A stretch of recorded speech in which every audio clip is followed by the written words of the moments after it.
Sendi merupakan salah satu komponen penting dalam tubuh manusia. Fungsi sendi sangat penting, lantaran menjadi penghubung tulang dalam sistem gerak manusia. Setidaknya, tubuh manusia punya 250 hingga 350 sendi loh. Ratusan sendi itu yang membantumu bergerak dengan leluasa. Bayangkan, jika kamu mengalami nyeri sendi, pasti akan menimbulkan rasa sakit dan tidak nyaman ya Sobat Vidivisi. Nyeri sendi juga merupakan salah satu penyakit yang punya efek domino. Biasanya, orang yang menderita nyeri sendi juga akan merasakan nyeri otot ataupun nyeri tulang. Beberapa kebiasaan kita dapat menyebabkan terjadinya nyeri sendi. Simak penjelasan Dr. Ibrahim Agung berikut ini ya. Sebenarnya, apa saja sih dok faktor yang bisa menyebabkan nyeri sendi? Kalau kita membicarakan nyeri sendi, kita harus melihat dari kemungkinan-kemungkinan apa saja yang bisa menimbulkan nyeri sendi. Pada dasarnya, sendi tubuh kita ini begitu banyak. Setidaknya ada 300 lebih sendi tubuh kita yang mungkin berisiko menimbulkan keluhan nyeri. Namun memang sendi yang akan menimbulkan keluhan nyeri adalah sendi yang sering dipakai. Misalnya, kalau kita banyak berjalan atau naik turun tangga atau jongkok berdiri, maka sendi lutut pasti akan mengalami masalah. Kalau kita banyak menggunakan bahu kita untuk melakukan satu aktivitas, baik bekerja, olahraga, kita bermain golf, kita bersepeda, maka sendi bahu kita yang akan mengalami masalah. Maka, penyebab nyeri sendi paling sering disebabkan karena dua hal. Pertama, apakah dia merupakan satu proses degenerasi atau penuaan yang kita sering sebut sebagai osteoartritis. Yang kedua, kita juga harus melihat bahwa sendi ini bisa disebabkan atau nyeri sendi ini bisa disebabkan karena terjadinya satu faktor atau proses peradangan. Maka ini yang kita sebut sebagai rheumatoid arthritis atau penyakit rematik. Yang mungkin Anda sering dengar dengan penyakit rematik. Yang terakhir, nyeri sendi ini juga bisa disebabkan karena adanya cedera. Jadi misalnya kita melakukan aktivitas fisik seperti berolahraga, kemudian mengalami satu proses cedera. Bahu misalnya mengalami dislokasi bahunya, maka ini pun akan menimbulkan satu keluhan nyeri sendi di kemudian hari. Jadi kita bisa lihat tadi adanya degenerasi atau penuaan sendi, kedua adalah peradangan sendi atau penyakit rematik, yang terakhir adalah cedera sendi yang mungkin menjadi penyebab keluhan nyeri sendi. Selain mengetahui penyebab nyeri sendi, penting untuk mengetahui gejala penyakit ini. Karena nyeri sendi memiliki gejala yang bervariasi, bergantung pada penyebabnya. Kita tanya aja yuk sama Dr. Ibrahim. Dok, sebenarnya apa saja sih gejala nyeri sendi? Kalau kita melihat dari gejalanya, kita akan melihat adanya gejala dan tanda. Ya, gejala nyeri sendi pasti ada nyeri. Nah, nyeri ini harus kita lihat, apakah dia berhubungan dengan waktu. Misalnya, sendi lutut lebih terasa sakit di pagi hari setelah kita bangun tidur. Atau ada nyeri sendi bahu kita yang akan lebih mengeluhkan atau terasa nyeri di malam hari. Atau misalnya pada suhu yang dingin. Ya, kemudian kita juga harus melihat tanda-tandanya. Kalau tadi sudah ada gejalanya berupa nyeri, maka tandanya apa? Tanda nyeri pada sendi, kita harus melihat tanda-tanda peradangan. Misalnya, ada kemerahan pada sendi. Oh, lututnya terlihat memerah. Atau kedua, terasa hangat. Kita raba, bisa lutut atau bahu kita. Oh iya, kita rasakan ada rasa lebih hangat kalau kita bandingkan dengan sisi satunya. Kemudian kita dengarkan juga ada suara di dalam sendinya. Misalnya kita gerakan, kok terdengar suara kretek-kretek. Lutut seharusnya bisa lurus seperti ini, namun ketika ada masalah di sendi lutut, mungkin tidak bisa lurus atau tidak bisa menekuk secara full, namun hanya sebagiannya saja. Demikian yang penting dari gejala dan tanda-tanda dari nyeri sendi. Untuk meredakan nyeri sendi, beberapa cara bisa dilakukan, termasuk rajin mengonsumsi ikan laut. Menurut pendapat sebagian masyarakat, ikan laut dipercaya mengandung gizi yang baik untuk sendi. Tapi hal tersebut bisa dibuktikan secara ilmiah nggak ya? Fakta atau mitos dok, mengkonsumsi ikan laut dapat meredakan nyeri sendi?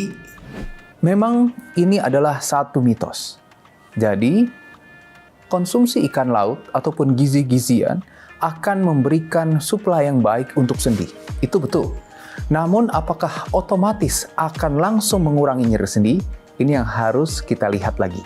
Karena tentunya nyeri sendi ini disebabkan oleh banyak faktor.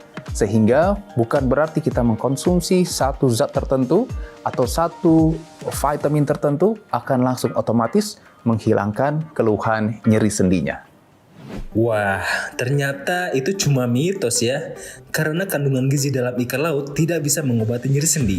Selain itu, sebagian orang juga melakukan teknik pemijatan untuk meredakan nyeri sendi. Padahal, ketika sendi sedang meradang, kita sebaiknya tidak sembarangan memijat, termasuk memijat bagian lutut. Tapi, benarkah demikian? Fakta atau mitos, Dok? Memijat bagian lutut tidak disarankan untuk nyeri sendi? Ini adalah satu fakta. Jadi ketika ada masalah di sendi, di fase akut, di fase awal, maka kemungkinan besar ada satu proses peradangan. Kalau sendi kita mengalami peradangan, berarti tadi ya, dia sedang sakit, teraba hangat, kemudian gerakan terbatas, kemudian juga ada nyeri di dalamnya, maka seharusnya yang kita berikan adalah sebaliknya, yaitu resting, diistirahatkan, dikompres dingin, diangkat di elevasi, dan tidak dilakukan pemijatan pada sendinya. Ya, itu yang seharusnya dilakukan. Namun jika masalahnya adalah di ototnya boleh dilakukan pemijatan, asal tidak di sendinya. Tuh kan, ternyata kita tidak boleh sembarangan memijat lutut ya saat nyeri sendi, karena hal ini bisa berakibat fatal. Lebih baik gunakan cara yang lebih aman nih Sobat Vivisi, seperti mengompres nyeri sendi dengan air hangat atau air dingin. Wah, mana nih yang tepat, mengompres air hangat atau air dingin ya? Kita tanya aja yuk sama Dr. Ibrahim. Kalau nyeri sendi, baiknya dikompres air hangat atau air dingin ya dok? Nah, kalau sedang nyeri, tadi saya sampaikan kemungkinan besar ada peradangan. Kalau peradangan ini kan panas, maka kompresnya adalah sebaliknya. Kita berikan kompres dingin. Begitu. Namun kalau otot, misalnya, otot kan tegang, sedang kaku, sedang memendek, maka kita berikan sebaliknya kompres hangat. Jadi kalau sendi yang radang, sendi yang sakit, berikan yang dingin. Pada otot yang tegang, kita berikan kompres hangat. Kondisi nyeri sendi bisa semakin parah jika dibiarkan. Karena itu, ketika nyeri sendi menyerang, kamu harus melakukan beberapa langkah tepat untuk mengatasinya. Misalnya, jika nyeri sendi terjadi di sekitar bahu. Sobat Vivisi dapat melakukan beberapa gerakan berikut ini ya. Ketika Anda mengalami masalah pada sendi bahu, pada dasarnya kita tetap harus melakukan latihan untuk membuat bahu ini tidak semakin kaku. Karena kalau bahu semakin kaku, akan semakin sulit untuk digerakkan, yang tentunya keluhan nyeri pun akan semakin meningkat. Maka hal yang bisa kita lakukan adalah kita melakukan mobilisasi atau gerakan pada bahunya. Oke, pelan-pelan kita putar ke belakang, tidak perlu terlalu kencang ataupun terlalu jauh, namun kita hanya terfokus pada gerakan bahunya untuk membuat mobilisasi atau pergerakan pada sendi bahunya. Kemudian ke arah sebaliknya, ke depan. Oke, pelan-pelan. Rasakan sendi bahu ini dapat kita gerakkan secara luas atau secara fleksibel. Oke, terasa ya, terasa gerakan di sininya. Ketika ini sudah dilakukan, dalam waktu 5 sampai dengan 10 menit, kita sudah siap untuk melakukan peregangan. Kita bisa mulai melakukan dengan peregangan pertama. Setelah kita melakukan mobilisasi sendi bahunya, maka kita bisa melakukan gerakan untuk mengangkat ke atas. Kita bisa berikan bantuan untuk menahan tulang belakangnya, dan kita bantu untuk gerakan ke atas seperti ini. Pastikan agar tulang ini tersupport sehingga kita bisa terfokus hanya pada gerakan di bahunya saja, tidak dengan kompensasi di tulang belakangnya.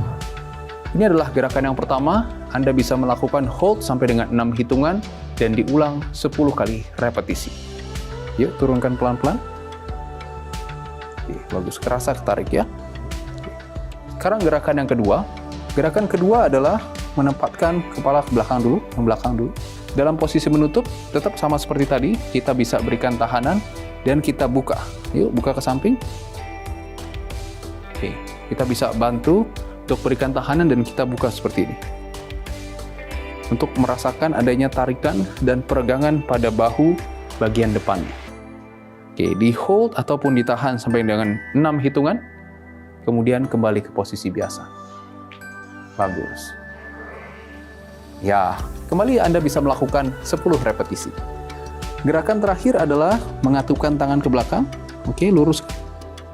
Dan kita bisa meminta untuk mengangkat ke atas. Yuk, angkat ke atas. Oke. Kita lihat. Oke, rasakan adanya tarikan bagian depan sampai ke belakang. Hold, ditahan sampai dengan 6 hitungan. Kemudian turunkan perlahan. Ini juga bisa dilakukan dengan 10 kali repetisi. Ya, demikian pembahasan mengenai bagaimana cara mengatasi nyeri sendi. Bersama saya, Dr. Ibrahim Agung, spesialis kedokteran fisik dan rehabilitasi.